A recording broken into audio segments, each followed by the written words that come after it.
Isang araw, may isang baka ang naligo sa isang sapa at nang matapos ito maligo ay babalik ito sa kanyang mga kasamahan. Nang patawid na sana siya sa isang tulay na lagi niya dinadaanan, ay nakita niya isang baboy sa kabilang dulo. Nakita niya marumi ito at puno ng putik, kaya pinadaan muna ng baka ang baboy bago siya tumawid. At nang makatawid na sila parehas, nagmayabang itong baboy sa kapwa niya mga baboy at ang sabi, "Kita niyo yon? Kahit yung malaking baka ay takot sa akin." Narinig yun ng baka at tinanong siya ng kanyang mga kasamahan at ang sabi, "Totoo ba yon, kaibigan, na ikaw ay natatakot sa baboy?"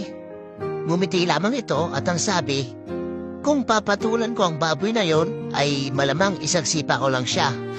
Ngunit dahil siya ay marumi, kaya umiwas na lang ako. At pinadag ko siya dahil ako ay bagong ligo at ayaw kong madumihan." Ang moral lesson sa kwentong ito ay huwag tayo pumatol sa mga taong negatibo na nakapaligid sa atin at huwag natin hayaan na madumihan natin sarili dahil lang sa kanila. Manatili mo paggumaba at umiwas na lang kung maaari. Hayaan na lang sila dahil alam mo sa sarili mo ang tunay mong pagkatao. At matuto din sana iba na magbigay daan at magbigay respeto.